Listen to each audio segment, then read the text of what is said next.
If somebody who is on the fence about doing the rally, what would you say to them? Oh my God, Do it. Just do it.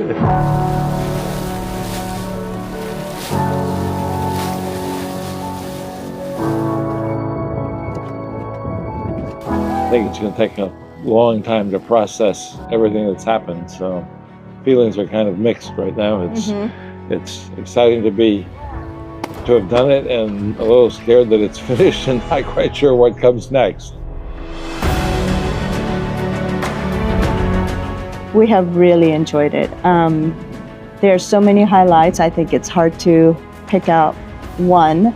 Wildlife, I think, probably. I mean, because you see wildlife that you just wouldn't see any other way. I mean, things you see, I mean, the sharks, the fish, the coral, in places that would be really hard to get to any other way. And there are definitely places that we went to where we felt like we were the only ones there. In some places you felt like you were really the only ones there that would ever be there by yourself. We happened to be the only ones at anchor off an island called Nabiti in Fiji, and we were strolling on a beach that we thought was completely isolated. It turned out there was a man living on the beach all by himself. He invited us over to basically have dinner with him.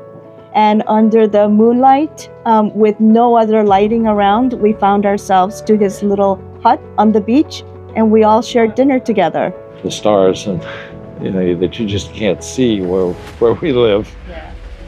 I would say that kind of encounter is probably not possible any other way. A big highlight for me was Bakarava South. I think you're going to hear that from a lot of people on the rally, because the diving and the snorkeling there were spectacular. The scenery was beautiful, and there are lots of places on the rally where 2 or 3 boats might be, but here we had pretty much the entire fleet together for a while. The Bay of Islands in Fiji, that's another place where we really felt like our oyster fleet was there together at the time. And it really felt like, wow, we are the only ones here, and what a privilege it is. Having this boat really allowed us to see parts of the world that we would have never been able to see any other way. But so for Tahiti sure. and the Marquesas would be Oh my another gosh. place that I would particularly remember. That was so beautiful. Yeah, to come into that anchorage, I mean, it's just, there's no experience quite like it.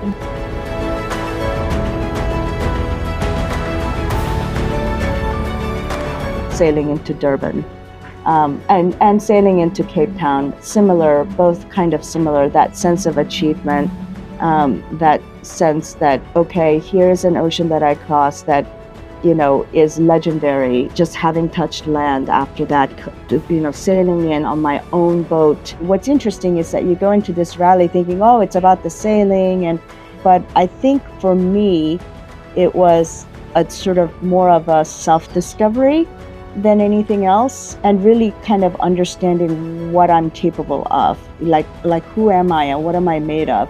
Once it was clear that, oh yeah, no, we're doing this, we are finishing it, we are doing every inch of this thing, then it was like, bring it on, baby, and we are going all the way, You really come out feeling like powerful, yeah.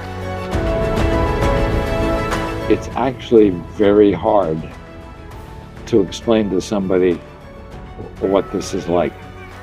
Yeah, who hasn't done it? Someone who hasn't done it. Yeah. I mean, and I think that's why this floating village, this group of people will always be our big family, because they know.